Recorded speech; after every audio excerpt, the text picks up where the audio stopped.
Hello, my name's Kevin. Once upon a time, a man was asked to chair a panel titled "Acknowledging the Problem is the First Step to Fixing It." And there begins the story, because I am possibly the worst person on the planet to chair anything. I have very bad ADHD. The only job probably less suited to me would be an air traffic controller. But knowing how hard Mark has worked to create this wonderfully bizarre D&D infused conference, I decided to actually do my best to find out how to be a good chair. So I Googled it, and the advice was, keep to time, don't talk too much, focus on the panel and ask relevant questions, questionable track record, don't drift off topic, squirrel. And most importantly, research your panelists so they shine. And that one I can do. So I dutifully set off to learn about each panelist, their work and their passions. And they must have been absolutely flummoxed when I started messaging them, because here's the punchline: my attention to detail is so bad, I completely missed the timestamps next to their name. Chair, as it turns out, just meant do the intros and warm everyone up while people fetch their coffee, which ironically proves the title of this session rather neatly. If I'd only acknowledged the problem, my abysmal attention to detail, I might have noticed this sooner. But every cloud has a silver lining, because in my slightly unnecessary research, I discovered that we have 3 excellent speakers. And the first of them we have is Jessica Bailey. There you are. Who is the clinical lead for oncology at Gloucestershire hospitals, and she will be speaking about ePROMS in systemic anti-cancer treatment management, and she also has the possibly harder job of being Mark's wife.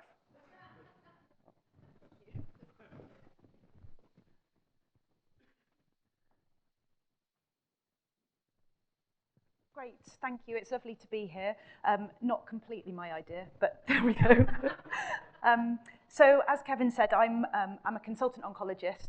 I'm not a digital person, so I'm here to talk about a problem from the clinical side, but how I used digital ideas to solve things, really.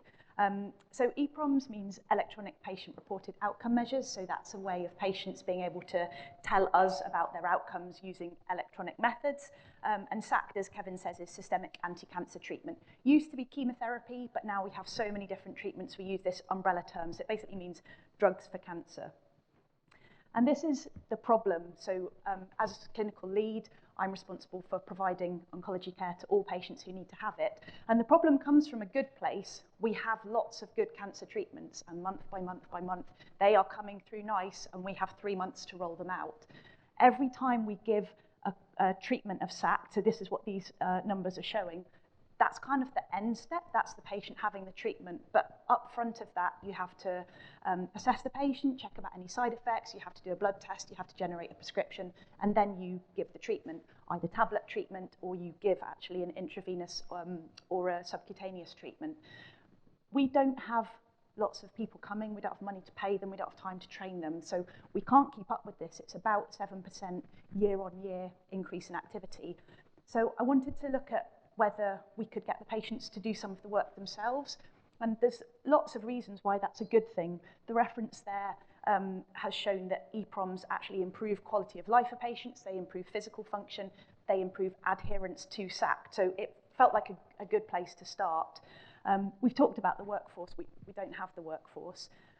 Thinking about time issues, we can't keep to time in clinic at all. We're phoning patients sometimes 2 or 3 hours after their appointment time, and that's embarrassing for us. It's rubbish for the patients. I mean, these are people living with cancer sometimes for a decade or more. They're working, they've got families and lives. They can't wait around for us to phone them. So I wanted to give some of the control back to the patient so they could do the assessment at a time that was good for them. Also kind of owning their care, I thought that would be good for them. I wanted to look at if it was going to improve the quality of the data and the record keeping. So at the moment, if we're doing a quick assessment for a patient, you might just see in the records, patient fine, blood seen, proceed. That's rubbish as a kind of patient record. So I wanted to see if getting the patients to do the work could help with that. And then I was interested in clinician experience as well. Is another electronic system what people need? I thought probably not, but again, trying to do something to look at that. So we set it up as a quality improvement project that was totally voluntary for patients and totally voluntary for clinicians, just so we could try and understand some of this. We looked through, so I look after people with breast cancer. It's the most common cancer in women, and it's usually where drugs start and then they evolve in other cancer sites. So we took all of our Cancer Alliance protocols for breast cancer SAC. That was 26 protocols, some of them with multiple drugs. And we looked at every single toxicity and made a matrix of that in terms of the frequency of the toxicity, considering if it was severe, and so we would definitely want to know about it, even if it was rare. And then also toxicities where we could do an intervention as a clinician. We wanted to know about those ones as well.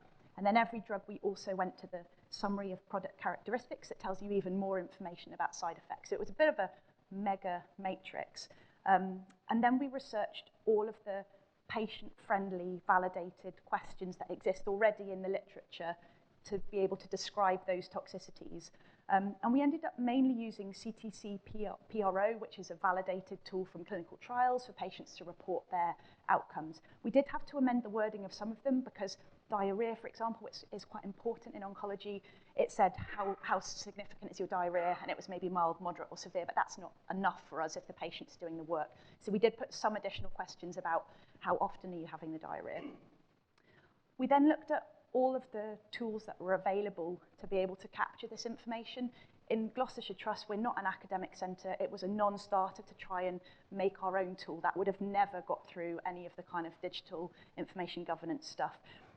So in the end, after looking at all of the options, we couldn't add anything onto our existing systems. We couldn't reconfigure our existing systems. We went with a tool that's called My Clinical Outcomes. It's been used in the NHS for over 10 years. It's used in kind of over 100 trusts. So I had good information, and it was kind of a product that I thought more confident that I might be able to get through. So we launched about a year ago, as I say, totally voluntary for clinicians and patients. When you log in, you get the kind of view on the left, so you can see how many patients are there. You click on it. It's a similar kind of style for the patients. And then when you click on the patient, you can choose the date of the assessment, and it pulls it up. You can export it as a PDF, which I know isn't very exciting for digital people, but for us, that's easy because it can go into any system, and I could kind of get it through. And the idea is that it's set up in a way that once the interoperability is better, we will be able to have that data flowing into our systems. I then needed some help because I'd set something up that I should be able to be used by any patient, provided they can use the tool to describe toxicity from any breast cancer regime. And this is a national problem. Every oncology centre has this problem, every cancer type. So I needed a bit of help to kind of test the questions that we'd made and sense check that it felt useful to other clinicians. And I also wanted to share what I'd done because it was a lot of work to get to this point, not knowing how to take a digital project forward and implement that. So I entered into a collaborative working agreement with Lily, and we produced this document which is available to all of the UK centres. That you're not supposed to be able to see this, it's just kind of showing all the steps that you have to go through in order for a clinical team to realise a digital project and be able to use that in practice. And then we had some kind of pop-up sessions to look at the tool together and check that there wasn't anything missing. We put in some alerts, so patients, if they say that they're having grade 3 diarrhea, for example, it says, if you're having this toxicity, you need to phone your 24-hour cancer telephone line. So we just made sure that the wording meant that you could use it in any cancer centre. So this is the reach that we have so far. Lilly have made the tool available free of charge to all UK trusts who want to use it for a 2-year period. And the document is vendor neutral, so the document that helps people do this themselves, you don't have to use My Clinical Outcomes. We've got 60 patients so far, and as I say, it was available to any patient having breast cancer SACT. And again, you're not supposed to see the detail of this, but there's a lot of green. Green are answers where probably you don't need to ask the patient that question in a clinical appointment. So the next steps for us, we're undertaking some kind of, we've had lots of kind of collaboration with patients as we've gone through this, but getting some formal feedback from the patients just to see what they think. And we're setting up a new clinic to use this tool for 2 breast cancer drugs. So where the toxicities are low, there's a high burden of assessments, and where I think that this style of de-escalating care from a clinician would be helpful. The patients will be referred directly to that clinic where they'll be consented and kind of go through the whole pathway. So hopefully it will slice off a whole tranche of patients. And that will help us to develop this de-escalated pathway for patients without toxicities. We need to prove it's safe, because that's a worry if you're not having a clinician assessment, even if that seriously is, are you okay? Yes, fine. The worry is that this might not be as safe, because it only takes one problem for people to be worried about that. And then there are other drugs already in breast cancer that this could work for, and I'd like to validate the tool, the questions, in other tumour sites, because if we've done it in breast cancer, there's not kind of different classes of drugs in the other cancers. So hopefully it'll be a much more straightforward process. We just repeat the methodology, and then hopefully we can do it in all cancer sites and keep providing all the drugs to our patients. Thank you.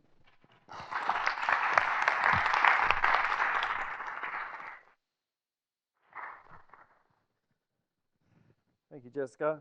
We're actually ahead of time. So next up, we have Nadia.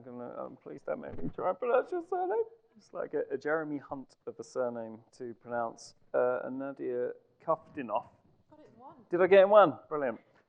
Senior Digital Delivery Lead at Buckinghamshire, Oxfordshire and Berkshire West ICB, aka Bob, with insights from informal first-line tech support. Thank you very much, Kevin. And apologies, that was my job title about 6 months ago. There's been some changes in the ICBs recently. My job title currently is a Digital Transformation Lead, still at Bob ICB. My job title in 6 months will be open for work. And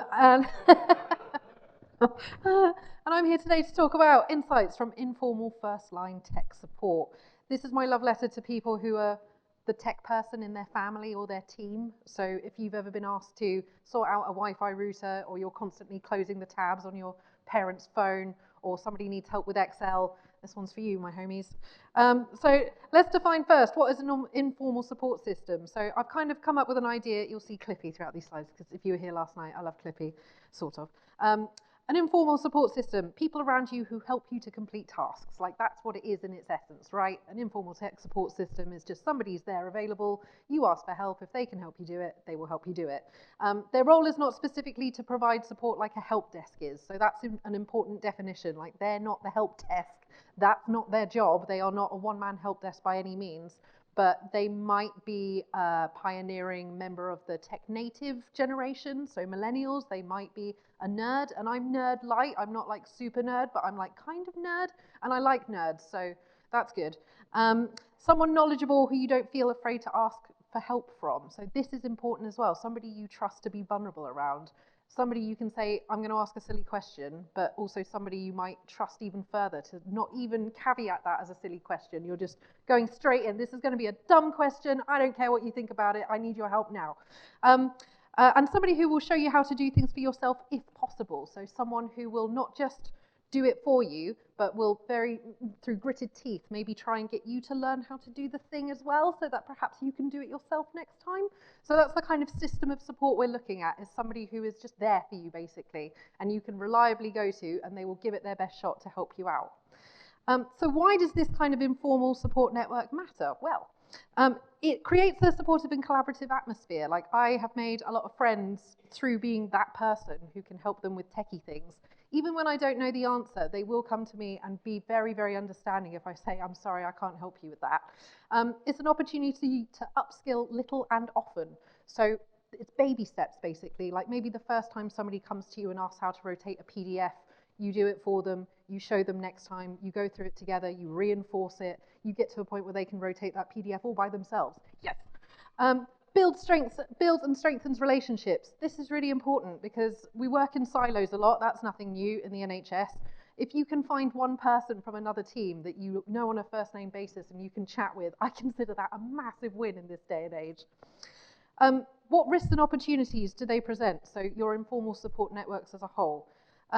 You might become that person, I'm afraid. You might be the person that everybody comes to all the time to set up a pivot table or sort out a mailbox or do a thing that you did once or figure out something on the electronic record in terms of, like, you know, line management responsibilities or granting annual leave, wrangling some kind of PO that you have to raise. The tasks are endless, right? But if you admit that you can do it one time, that is it. That is your job now for everyone. Your working day gets interrupted a lot, so you will just get a little Teams message saying, like, have you got a minute? Hiya, hi, what do you want? And it is help all the time. And you end up falling behind on your work or losing focus, and it's really difficult to get back in the zone of concentration. But if you like to help, and that person is genuinely just trying to get something done, and you know that you can help them, are you really going to tell them that you can't help them right now? You will if it's mission critical, and you do have to set boundaries and start a lot of conversations with, I can help you later, but just not right now. But it's still an interruption to your workflow, and that can be really, really disruptive sometimes. And you do also become the single point of failure. So if you're not there, no one can do that thing. Everything explodes. It's the end of the world. You're just going to have to do it when you come back, I'm afraid. Like, enjoy your annual leave. All of these tasks are going to be waiting for you when you return. The good things, though, about this. So you can shape attitudes and approaches to digital problem solving. Tech is annoying and frustrating, and we hate it as much as everybody else. The amount of times I threaten to fling my laptop out the window, it is surprising that somebody has not made a wellness check on me yet. But you can encourage people to not see it as a problem that's the end of the world and a nightmare and something to frustrate them, but an opportunity for you two to work on it together to solve a problem. Like, we don't get to actually solve a lot of problems or complete a lot of projects in the NHS. When you can have a small win, that can mean an awful lot. And even if the task fails successfully and it's not the outcome that you expected, at least you've gone through a journey with someone to get to an outcome. Sometimes that is the best that you can expect to do of a day. Foster a no such thing as a stupid question culture. There is no such thing as a stupid question. It's just a question that you don't know the answer to. The answer's obvious when you know it, obviously. So you have questions. It is fine. You can build confidence and empower people. They're not going to start like setting up their own servers or anything. Like, that's not a realistic expectation. But it will empower them at least to reach out more, ask more questions, do things for themselves, have a go at doing things for themselves. There's very little that people can actually break and like explode to smithereens in their day-to-day jobs. So as long as they're willing to give things a go, that's a really big step. Identify how to develop processes. This is a really good one, as well as finding out if something sucks. If somebody comes to you and is complaining about, I'm trying to do this thing and the file won't upload and it's the wrong format because the data collection and validation thing is set up in a certain way, you can just change things. You can go, this is not working. Let's find a different way to do this so it doesn't suck so much. Great. And what does this tell us about digital maturity in general? So you have to expect everything, I'm afraid. Expect the unexpected, expect the expected, expect all the things to happen all at once. You never know what kind of technical nightmare you're going to walk into sometimes. And other times you do. You can predict with an amazing level of certainty that the internet is going to fail or somebody's going to make a mistake somewhere. Human error has to be taken into account, but also that people just are going to struggle sometimes or do something wrong. And it might not be the tech fault at the time. It might be a human error, and that's okay. People have different ways of learning as well. So if you're trying to upskill and it's not sticking, that's not their fault. It's just the way that they're being shown. And we kind of have very standardized ways of digitally upskilling people. And it's not always the best way for that person. Some people are, I need the presentations. Some people are, I need to have some practical experience. Other people are, I need to have user guides. There's a lot to take into consideration when developing digital upskilling for people. And people are really harsh on themselves. Like, people are really, really harsh on themselves. They will get so frustrated because they can't do something right the first time, or they don't understand it, or they can't remember how to do that pivot table in Excel, or they can't get the software to work. They will beat themselves up over it, and then they will give up on it because it's so challenging and frustrating. They just are getting to a point of being unable to progress forward in that space. And that's really tough. Once you get in that mindset of, I hate this and it's making my life miserable, are you really going to be in a mindset to then be all about digital and happy that it's coming in the 10-year plan? Not really. Patience is a massively underrated skill and we should be nurturing it. I do think that's important. If you are the person who is providing the informal tech support, you have got a wealth of skills that is not being supported as much as it could be, I don't think. Patience is one of them. Not everyone is patient, and other people will be patient but have days where everything is annoying them and they snap. But patience is something that we can nurture that we can bring out in people, that we can encourage people to be. It's okay to take time with someone. I think we're so up against it with so many things. We need to be given the permission to say, all right, if somebody comes to you with a question, just take your time, just take a breath. It's okay. It's a valid reason if you aren't attending a meeting or you turn up like 15 minutes late because you were helping someone complete something. I think that's fine. Guidance and support should be catalogued and easy to find. Put it all somewhere that is accessible for people. Marcus was saying earlier about stuffing things on SharePoints and intranets. I've got a lot of opinions on that and the NHS tenant that I won't get into here, but just if you are doing things and making resources for people, make sure that everybody can get to them.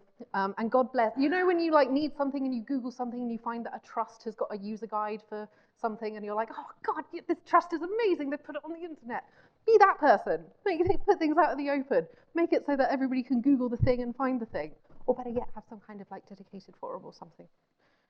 National resources would be useful. So we're just going to go quickly through some case studies, and this is to kind of demonstrate how much effort goes into being informal tech support. So I did some user guides for some people in different teams to help them with some techie stuff because they came to me because I work in digital. How many pages do we think a user guide was for clearing a cache? Clearing a cache, not too bad, right?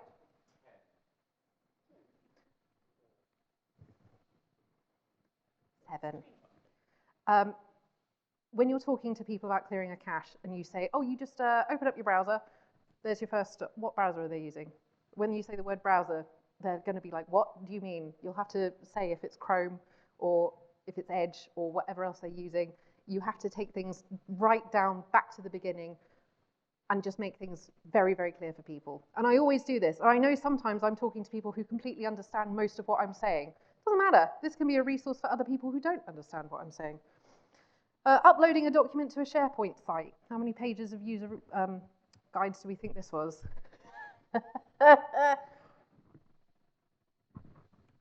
That many. That many pages. I have written every single one of these. I'm not a help desk person. I did this to help people that I saw were struggling, to go into a SharePoint, click on upload, and then select a file. That's essentially what it is, but this is what was needed to help people complete that task. Uploading URLs on a formulary website. So we're going into a website, we're going into the page that we want to edit, and we are putting a URL on that page. That many. And I had 10 minutes training on this formulary website and how to use its back end, and then I wrote a user guide about it because I had to, because nobody else was able to do this for the people who needed it. Interestingly, I've also been working on neighbourhood ways of working. I don't know if you're familiar with this current buzzword that's been going around at the moment. We had a half-day away day with some neighbourhood integrators who've been hired in Buckinghamshire, and we spent 4 hours with them. 4 hours explaining the entire digital health ecosystem for them, and I mean everything. The ICB's responsibilities and what we procure and what we fund and who the team is and what we do, the integrated care system and what they fund and what they do, not much.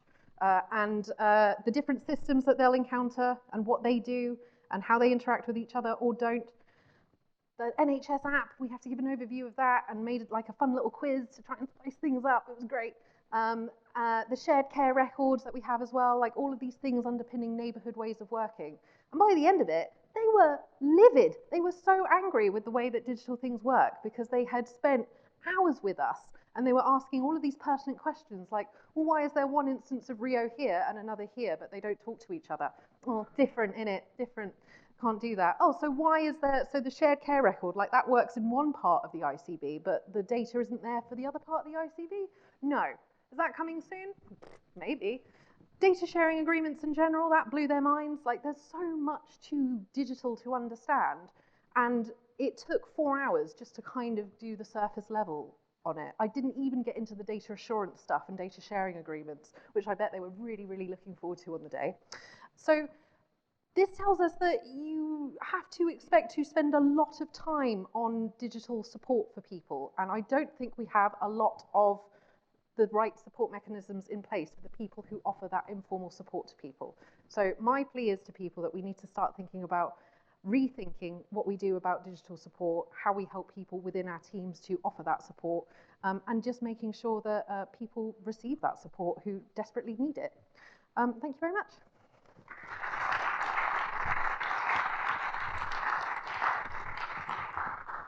Thank you, Nadia. And last but not least, we have Chris Wilson, who's a GP and a Clinician-Who-Codes, and he's going to talk about, and a Global Digital Health Fellow at Elephant Healthcare with First Solve Your Own Problem, a swift tale of the journey from a spreadsheet to an app. Thank you, Kevin. Yes, as Kevin said, I'm Chris Wilson. Good morning. I'm a GP and urgent care doctor in Northern Ireland, one of the much maligned clinicians who codes, and Global Digital Health Fellow with Elephant Healthcare. They support digitization of healthcare in various countries in Africa and Asia. So I'm going to share my own journey, my personal digital transformation. How it started when I solved a problem in my own day-to-day work and what that taught me along the way. So this is one of my daughter's books. In it, there's a little otter called Scramble, and he can't swim, but he learns to swim by starting small and taking it step by step, eventually being able to swim the whole way across the river. So I hope that what I can share today will encourage you that you can start small, you can solve a small problem close to you, and that is worthwhile. First of all, identifying the problem. Clinical practice is littered with opportunities, but we don't often see them that way. But you can find a problem that's close to you and build something that fixes it. On my journey, I'm going to share my experience of learning to code and the pros and cons of that, and something of the design and development process that I learned along the way, and how that ended up in me getting into digital health roles, and then seeing how the professionals actually do it. So, first of all, my problem was that the drugs in my medical bag would be expired or out of stock. It was disorganized, and I would often forget to check, and so I lost track of a lot of my items. So this is me on my way to a house call with my very stylish bag. So my first solution was, I'll just try harder, I'll just check in the bag more often. But needless to say, that didn't work. So when I did check in the bag, it looked like that, and that was pointless. I didn't have the items I needed when I needed them, and it resulted in delays sourcing a prescription. So I thought there must be a better way. So the next thing I tried was a spreadsheet. They can solve anything, right? So, and it worked well initially. I certainly felt very, very clever. I got my Excel foo refined. Yep, it was. You can see there are columns for each drug, for the formulation, strength, batch, quantity, expiry dates. It was sortable, which was useful. It was only limited by Excel's upper row limit of over 1 million rows, and who would ever need that many? And it had some very fancy conditional formatting on the date, so I was very pleased with that. The problem was I didn't look at that either. So then I thought, I've got my phone in my pocket, and it has some things that might be helpful. It's with me at home and at work. It gives notifications for other things. It has widgets. It has file management, system features like Siri, and collaboration opportunities, perhaps. So I set about learning to code from an absolute novice. Started with Python, which has been mentioned a little bit. It's a fun way to start, and if you haven't tried it, I would encourage you to give it a shot. But for the app, I needed to learn Swift, which at the time was becoming the de facto standard on Apple's ecosystem, replacing Objective-C. Actually, it was quite straightforward to pick up as well. As many of you will know, it's traditional when you're learning a new language that you print Hello World onto the screen as your first little program, keeping with the theme of starting small. And as you can see, the syntax for each of them is pretty much identical. So quite easy to move across. So I then started learning the Apple ecosystem, the Xcode development environment, Swift UI, which is used for user interface production, and Core Data and CloudKit, which thankfully do a lot of the heavy lifting of data management for you. Each one of those things represented a rabbit hole that I fell into, but it did teach me a lot about how software is developed along the way. Now, I could have just used text data, but I wanted to make it have some sort of visual appeal. Now, I'm very far removed from a designer, so I licensed some icons from some people who understand style, so thank you, Font Awesome. There are building blocks out there that you can use. You don't have to do everything yourself, which is good, because I wasted so much time trying to make an app icon and think of a name. In the end, I settled on Ampoule, and if I'd done some user research, I'd have realized that's unpronounceable for many people, and in French also means light bulb. So if I ever come to do a French localized version, which is on the horizon, I might need to think about that. So thankfully, tools like Framer made a website landing page fairly straightforward. Still learned a bit of HTML and CSS along the way. At the top, that says evolution.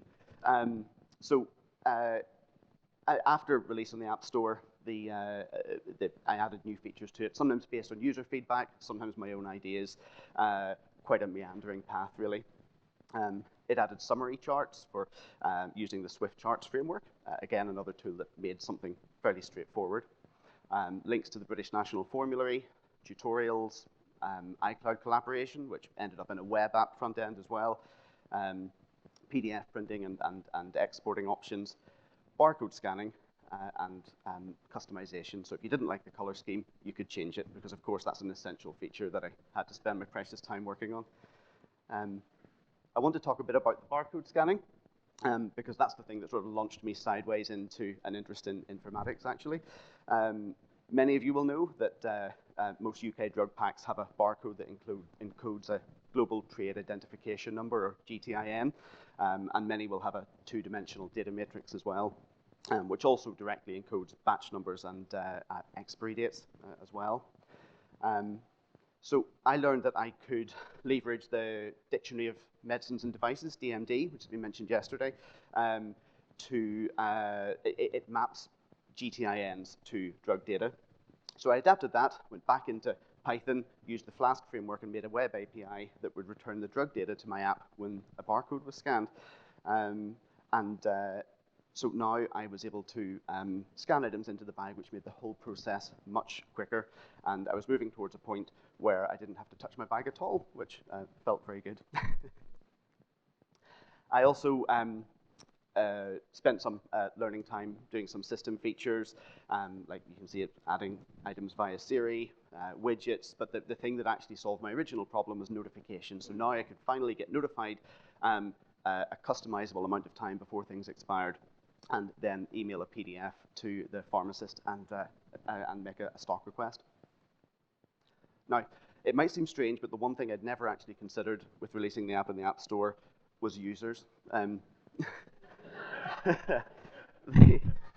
thought I was making this for myself, but all of a sudden there are all these other people around the world who have opinions on it now. Now, thankfully, most of the feedback was generally positive initially. There were lots of really helpful ideas for improving it, which was absolutely wonderful.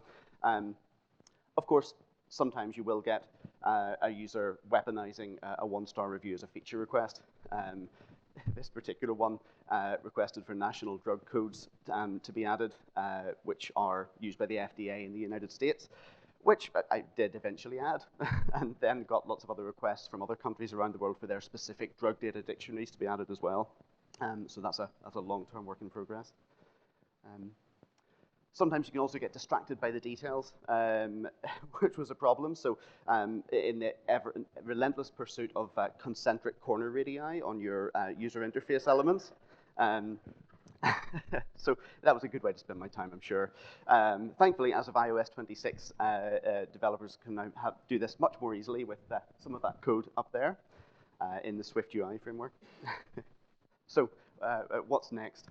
I'm still learning as I go on the horizon of HealthKit integration, which is Apple's platform for health data and the secure management of health data, from step counts to medication to even health records. I also get lots of requests for an Android version, and I don't really have much energy to start learning that. I'm sure there's some way I'll figure out to get AI into it as well. So From here, though, that's where my own personal roadmap moved towards informatics, got involved in digital health networks and Let's Do Digital, and really that's what introduced me to the informatics space. So to summarize my learning, there was all of the languages, the frameworks, the technical concepts, and that was all very interesting and nerdy, which is great. But the most useful stuff was probably seeing how software comes together and user experience and user requirements. And in the future, I'd probably start at that bit and go from there. But then when I moved into my role in elephant healthcare, it gave me a whole new respect for how professional teams of designers and developers and project managers actually get a product to market in a robust and safe way. So that's something that I only fully learned when I saw them doing that. Also, in their context, they work in low-resource settings in Africa, and lots of the solutions are not technical. Their operations teams on the ground are absolutely invaluable for that, so a whole team effort. So I want to finish with this quote from Olaf in Frozen 2, which I've adapted slightly. So this project was my own enchanted forest of discovery, wandering aimlessly initially, discovering trees and rabbit holes to fall down, and wandering into the unknown. But yeah, somebody gets it, good. But ultimately coming through it feeling enthusiastic and equipped better to identify problems and realize you can start and build something and then collaborate with people to help make them better. So, thank you very much.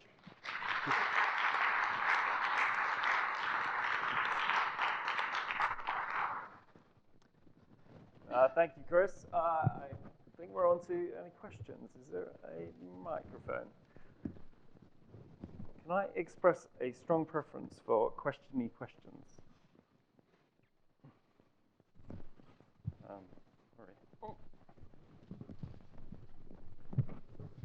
Hello. Yeah, thank you for the presentations. Again, another amazing panel. My question is for Nadia, and I wanted to hug you. Because yeah, the things that you mentioned, they resonate a lot with me. So I moved from being the only woman in a computer science environment, which is not even considered as a person, because well, we don't know anything, do we? When we have lots of men, to moving to healthcare, to interacting with healthcare professionals, and then being that person. So I want to say something to you. So we have to do that for the undergrad students. We have to have scripts like that for very basic stuff. So it's not only in the workforce in any area, it's with computer science students, software engineering students as well. So I think it's not a question of skills, it's a different question. But my point that I want to raise with you is that it is very unfair. It's amazing that we want to help and we feel valued when we actually, that is a bit of a pride thing, isn't it? But it's very unfair that you might be not doing your job and then because you're helping other people. My question is, should we have that as a role in any setting that is healthcare related? What is your opinion on it? That is a very good question. And I think the answer is there are lots of different ways to solve that problem. Like you have to kind of be quite adaptable. So I work remotely a lot of the time and I'm not interacting with people. They don't know who I exist unless I'm placed in front of them. So people are naturally going to call the help desk rather than talk to me. So maybe it's a question about like the things that the help desk help with, because a lot of the help desk queries are around like, you know, this piece of software doesn't work, my printer isn't working, I need a new laptop, things like that. So it's kind of redefining what the help desk does. But also, yeah, you're right, maybe we do have like a dedicated person or just a person from a helpful team, a digital team or the help desk team to spend more time with people so that they know who that person is that they can go to for help. So the away day we had for the integrators, for example, they all know us very well now because we spent 4 hours in a room locked in together and they know our names and they know that we know stuff and we now have a relationship with them. So actually spending more time with people and even just explaining like we're not the help desk, but we can answer any question you want right now, right here. And if we don't know the answer, we'll find somebody who does. That would actually be really valuable. So maybe the answer is just spending more time with people and finding out where the best support can fit in for that team or that individual. And I know it's a lot of work. I always say this to people, like we have to roll our sleeves up and get stuck in, and it's exhausting because we're already exhausted. But I think just thinking a little bit differently and trying new things, like just go for it. Like let's just try new stuff and see what happens and what works best for the people around us. But you're right, it is like everywhere. It's not just in like a healthcare setting where this is happening. So yeah, we've got to problem solve and just try things and see what works.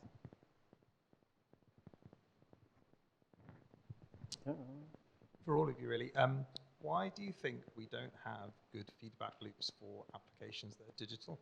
You described the sort of star rating thing as a method of feedback. You clearly don't have a mechanism for people to feedback stuff, so you can pick up on things that are needed to then develop things that need to stop the feedback and reduce the burden on the help desk. And I guess for PROMS, the same is true. What matters may not be in your original questionnaire, where's the feedback loop, but putting stuff into PROMS and not embedding the biased questions you start with or the biased responses you get from certain groups of patients. So we don't have that. There are good examples of that in some industries.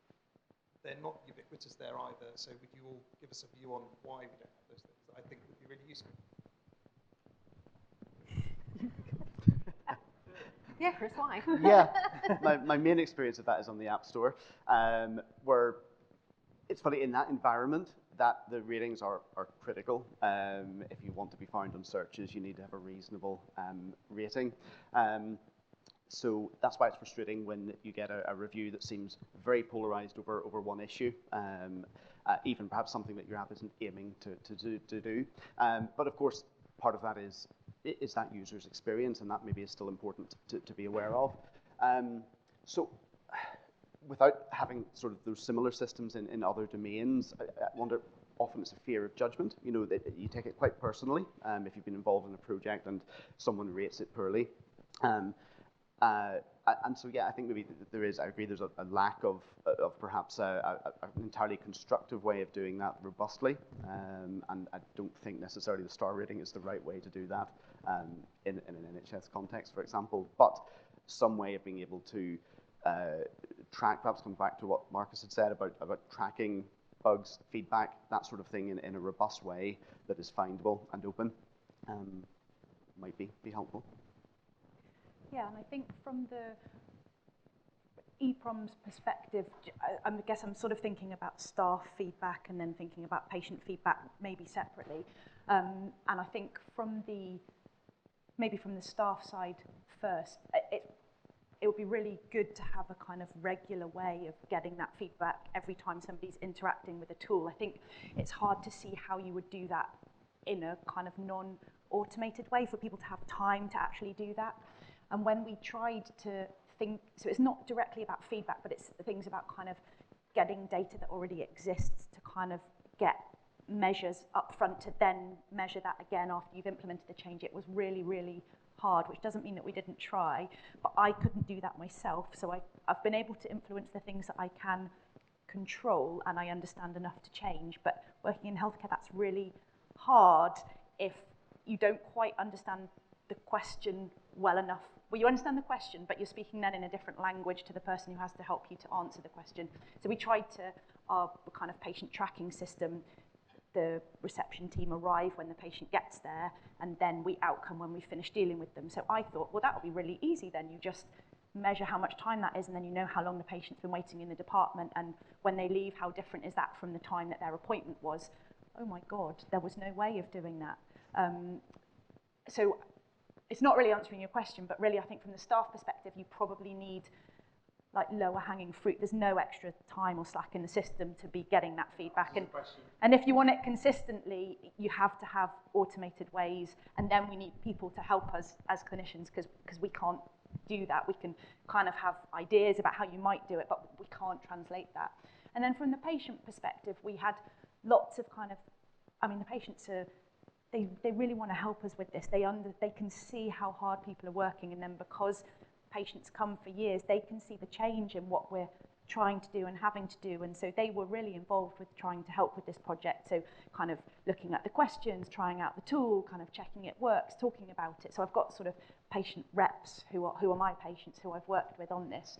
But actually it's a really interesting question. So we do have a free text box, so patients can write anything, but we haven't asked them to leave feedback, but I just wonder if that's something that, because actually they might have the time, and then you would be able to kind of, you know, if they don't want to leave it, it's fine, but that would then be a prompt for trying to get that kind of prospective feedback. And then we're trying to just, at points, collect kind of more formal feedback. So we've asked our patient experience team, but again, that's questions that we've thought of, and we've kind of checked with the patient experience team that they feel good questions, but it's hard to know for sure that they're the right questions. So maybe actually every patient, when they fill it out, having the chance to give some feedback, that's a good idea. I'm going to think about that. Yeah, my ideal world scenario solution is basically those things. So twofold, evaluations all the time, qualitative, quantitative, mixed methods, continuously. Somebody who has the nerve to bloody set up a longitudinal study and just let things exist for a while before we can determine if it's worked or not. People constantly going and asking questions, not necessarily loaded questions or biased questions, but just observing, are things working out? It doesn't have to be, you know, yes or no answers. You don't necessarily need to have a structured questionnaire. You can see if things are working or not. As well as that, underpinned with like people who will pay attention to what the recommendations are and what the results of those surveys or little studies are. And also a way of collecting a repository of information. Now that could be like a forum or some kind of library or platform or something that is accessible to everyone. Queries can get written up in there. Like I used to work in software development, so just like a ticketing system, like here was the problem, here's what we did, still undergoing, here was the outcome, sorted. All of the like on the fly user guides you make, put it all in there, put on top of it like an LLM, like a proper one, so it's got like a proper search functionality, so you can describe the conceptual problem that somebody is experiencing and you get the answer based on things that are already in your system. That's an ideal world scenario for me. I think sort of trying new ways of doing things as well and being really curious, and also we were talking yesterday about being kind. I think working in oncology, we are kind, but we're also approachable, so kind of inviting people to talk to us and have conversations, I think goes a really long way. It's just gone out of my brain.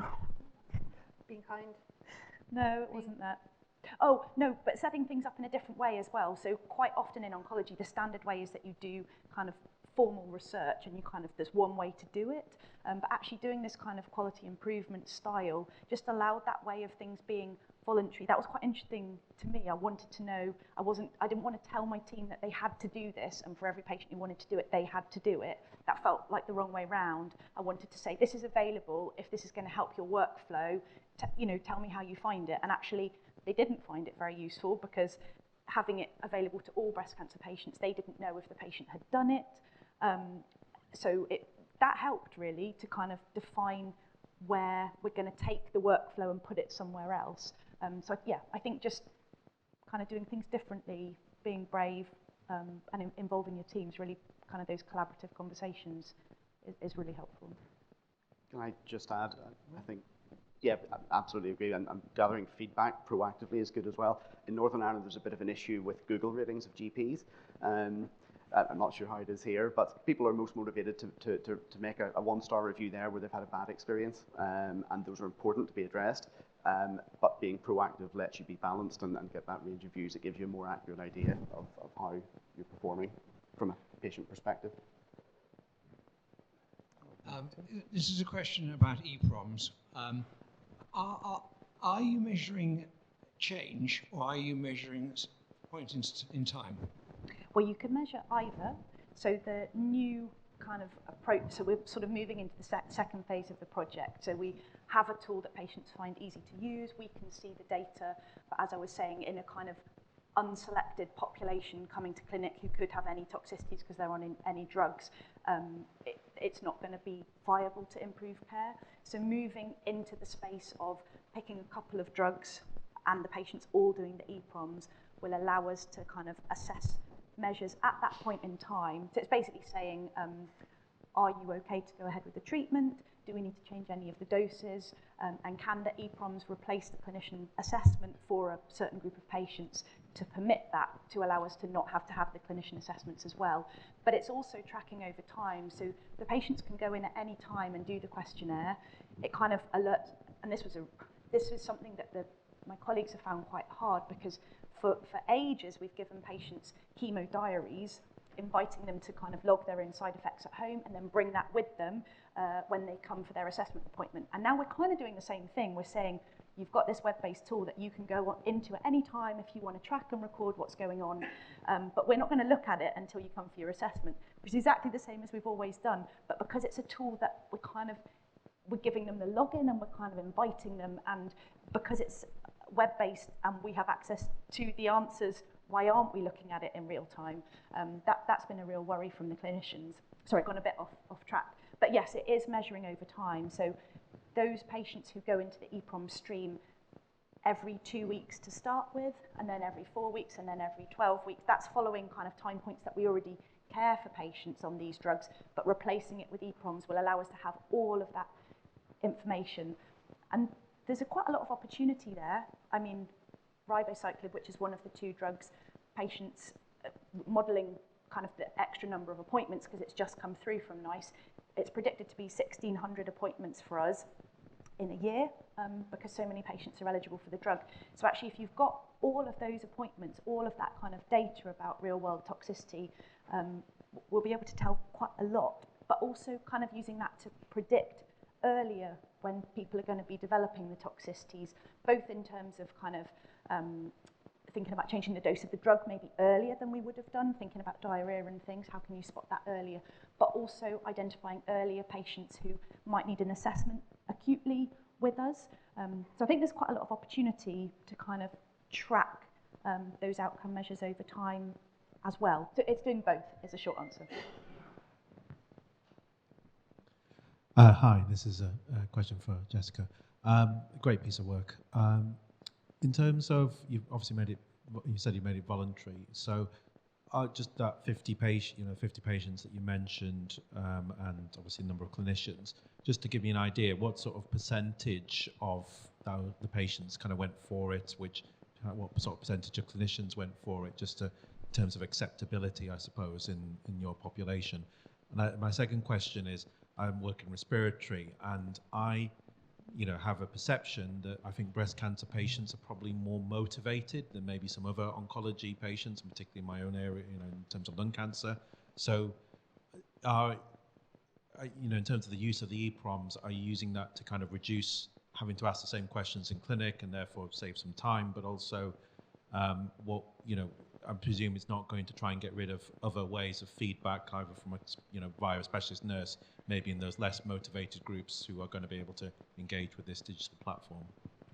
Yeah, so in terms of the kind of take-up rate, it's the more, I guess, the people who have more leadership experience and understanding of resource, and actually people who understand that we're going to have to try and do things differently, otherwise we're screwed, who have been more up for it. And those tend to be the people who are maybe a little bit more digitally savvy and kind of open to ideas. So it's definitely, if you'd asked me to predict who would have gone with it, you could have predicted those people. But this is kind of where you come in. You just have to kind of think more about the people who find it harder. But also, actually, I've now got a pharmacist in breast cancer, nurse assessor, and a clinical fellow who are all kind of motivated and understand it, and I'm kind of taking them and putting the work with them. So actually I'm protecting the clinicians who don't want to be doing it, if that makes sense. So kind of, I guess, making it easy for people. So that's sort of a slight way round the problem, I suppose. But I think it's partly because it's another digital system. And as I was saying, if you don't know, because we don't just have breast cancer patients in our clinic. So you've got kind of, I look after people with brain tumours as well. So you don't know that they've got breast cancer, you don't know if they've used the tool, maybe they have registered and they've done it in the past, but then they forgot to do it for this assessment. This has been one of the problems with the tool. It's not been possible to automate and link it in. I mean, it should be in time, but it's not possible to link it with the kind of patient appointment system. So if a patient's got a temperature or a low white blood cell count or something and you're not going to go ahead with treatment, we just roll everything on by a week. But there's no way of the system, well, there's a very expensive way of the system reminding the patient to take the assessment. So that will come in time, but that's not a fix that I can solve myself right now with the clinical urgency of the problem. So that's why kind of taking the patients and putting it in a supervised clinical space where we can do the consent properly and remind them about the kind of process, I think will be the way of solving that. In terms of the patient uptake, the patients where I've talked to them about it in my clinic and have given them the patient information leaflet and then they've kind of logged on and done it, they have tended to do it every single time. They love it. They do it kind of the same day that they're having their blood test appointment, so they find it quite easy to remember. But they're the motivated, switched on, literate people that you describe, and you're right, I think for breast cancer that is kind of a higher proportion of the population. We know that it's different for different cancer types. But it doesn't mean that there's not a group in lung cancer, for example, where it would be possible, because it's a little bit drug specific. You need drugs where the toxicity levels are low, because what you're trying to do is to, it's not going to replace care for everybody. So you need the right drug, and that's coming through in all cancer types.